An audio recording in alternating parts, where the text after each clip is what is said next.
Salut, on s'appelle The Captains pour cette nouvelle série de Harpreneur. On est Simon et Sophie, on fait partie de ce groupe qui est un duo et aussi un groupe avec 6 musiciens.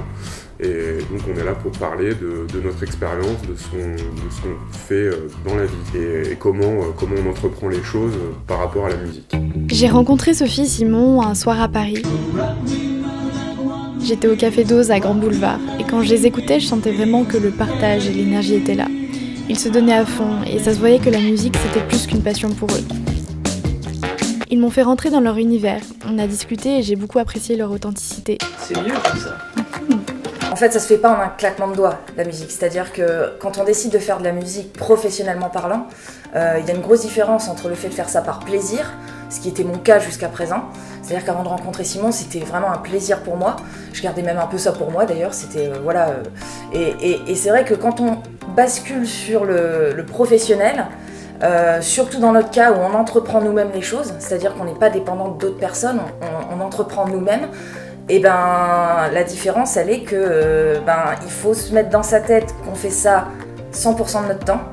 Et 100% de notre temps, c'est quoi ? Si c'est pas jouer en concert, c'est enregistrer. Si c'est pas enregistrer, c'est faire des répétitions, de la création, comme on disait juste avant. Et en fait, il faut pouvoir gérer ce temps-là tout au long de la semaine. I saw the light, she was walking to me, coming from this underground. Now that fire's still burning in me. Si tu me demandes dans 5 ans où j'ai envie d'être, j'ai pas envie d'être dans quelque chose, en tout cas, j'ai pas envie d'être connu et faire quelque chose qui me plaît pas. No one but you got that look in your eyes. Voilà, ça m'intéresse pas d'être connu, d'avoir plein de sous. Your beauty can brighten the rest of my days. Moi déjà je trouve que d'arriver à gérer son quotidien, faire ce qu'on a envie de faire, etc. Déjà c'est une richesse et pour moi c'est une forme de succès. Parce qu'on a l'occasion aujourd'hui d'avoir la chance d'être filmé pour un petit documentaire, un petit reportage. On va faire cette chanson-là qui est un petit peu particulière. On dit que c'est la chanson rock la plus produite, la plus incroyable, etc. Donc on s'est dit on va essayer de la faire quand même, à deux. Je sais, j'ai trouvé. T'as trouvé ? C'est quelle chanson ? C'est quoi la chanson ? Bohemian Rhapsody.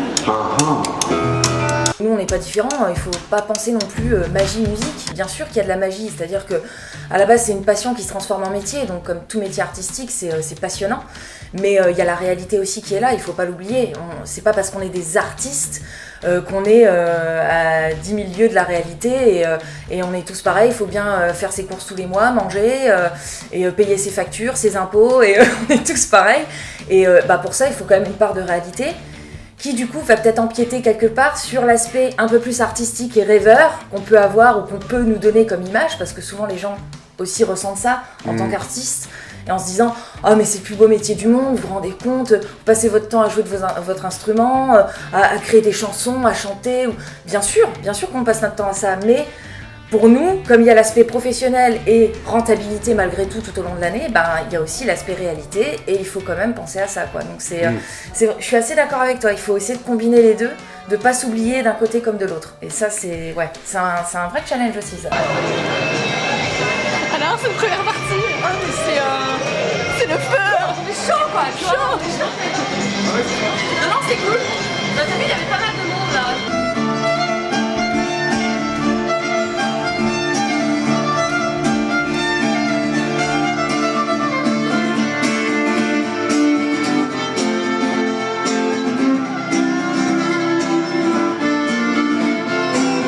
Ça fait beaucoup de choses au niveau émotionnel. Moi je sais qu'il y a eu la peur, tu passes par la joie, voire l'euphorie, parce qu'il y a des paroles que j'ai eues de certaines personnes où ça me rendait complètement t'as envie de refaire le monde quoi, tu vois, c'est trop bien quoi, tu vois. Et puis la minute d'après, t'as quelqu'un qui vient te voir en disant ouais, ce que vous faites, c'est pas incroyable, waouh, et là ça redescend, c'est pas évident. Donc là on part pas pour un tour d'Europe, on part pour un tour de métro. Pour votre sécurité, lorsque le signal sonore retentit. On voulait parler des femmes au travail. Alors faut savoir que je ne suis pas plus payée en portant plus de matériel, voilà. Et là le sourire c'est bon signe. Voilà, il y a émotionnellement beaucoup de choses et moi je trouve que c'est ce qui rend le métro vraiment unique et qui me donne autant envie d'y retourner. Parce que rien n'est joué. déjà ça te remet en place aussi en tant qu'artiste, parce qu'il y a un moment donné, tout le monde ne t'aime pas, tu vois. Enfin, je veux dire, on va arrêter 2 secondes, hein, Lima, t'as beau être gentil ou ce que tu veux, non, ça marche pas. Il y a des gens qui vont jamais aimer ta musique, et c'est bien de le savoir aussi, quoi. Tu sais que hier quand j'ai joué toute seule, j'avais joué un nouveau morceau que je suis en train de mettre en place, tu vois, qui était vraiment loin d'être parfait. Ouais. Et genre, à un moment, à la fin du morceau, je me foire totalement, et genre je fais oh merde, comme ça. Devant tout le monde. D'un seul coup, les gens qui se sont pas arrêtés pendant tout le morceau, là ils sont tous arrêtés. Ça a été l'élément déclencheur pour que... faire ça plus souvent, tu vois. Ça va? Salut. La forme. En fait, tu vois, ça c'est un bon exemple. C'est un bon exemple de ce que c'est le métro, c'est-à-dire que tu vas un petit set que tu vas faire une demi-heure où tu vas attirer les gens, et il y aura une super ambiance, il y a 40 personnes tout à l'heure. Puis là, on rejoue quelques chansons, la sauce ne prend pas, donc résultat, il n'y a pas énormément de monde. Et en fait, c'est ça le truc, c'est que ça dépend. C'est très aléatoire, et puis ça va dépendre de tellement de choses que c'est difficile de savoir. Mais bon, quand c'est comme ça, il vaut mieux pas trop insister, on fait une pause, on refait un set, on verra. Pour moi, la musique, c'est vraiment une école de la vie, et ça a toujours été depuis que je suis tout petit, et ça m'a toujours permis d'avancer, d'apprendre des choses sur les gens, sur comment les choses marchent, comment ça se fait, qu'est-ce qui est important, sur des valeurs à avoir, et donc voilà. Ça, pour moi, c'est vraiment ce qui est important. En tout cas, c'est de s'accrocher et d'essayer d'aller au bout des choses, d'aller au bout de son rêve ou de son envie, d'aller jusqu'au bout. Et moi, pour l'instant, je suis pas allé jusqu'au bout. J'ai toujours envie de continuer. C'est ce qu'il faut. C'est ce qu'il faut. Et il faut continuer. En ayant à l'esprit qu'on n'arrivera jamais à notre objectif, à ce qu'on veut, etc. Mais il faut apprécier le chemin pour y arriver. Et il faut aussi apprécier ce qu'on a.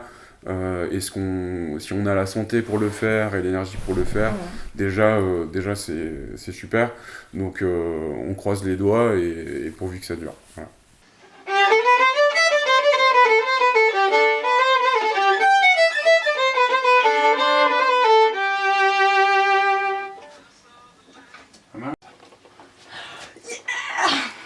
Elle est bonne, on la garde. Ok, on écoute.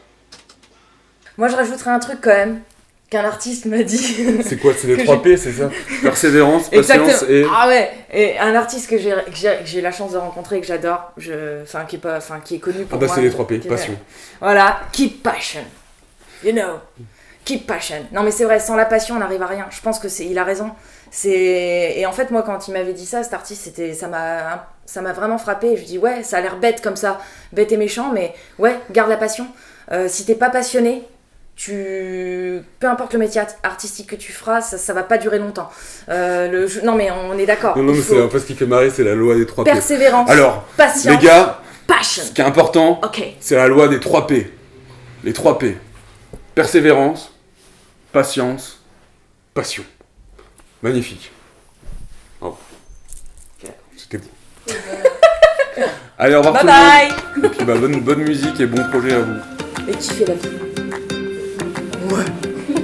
Être artiste dans le domaine de la musique, c'est pas le monde des bisounours, il y a une certaine réalité qu'on ne montre pas. Ce que j'ai retenu de cet échange, c'est que vivre de sa passion, c'est réussir à gérer autant la partie plaisir que la partie business, et que tout ça prend du temps, ça se construit sur le long terme. J'espère que ce nouveau format du Artpreneur te plaît. Je t'invite du coup à cliquer sur le lien en description si tu veux voir l'épisode au complet. N'hésite pas aussi à me dire du coup dans les commentaires ce que tu as pensé de ce nouveau format, si tu l'aimes bien ou si au contraire tu préférais quelque chose de plus simple, on va dire, ce que j'avais l'habitude de faire avant. Voilà, j'aimerais bien avoir ton retour là-dessus. Et puis aussi n'hésite pas à liker et à partager cette vidéo si tu l'as aimée. Et si tu veux m'encourager à poursuivre cette série, ça me ferait vraiment plaisir.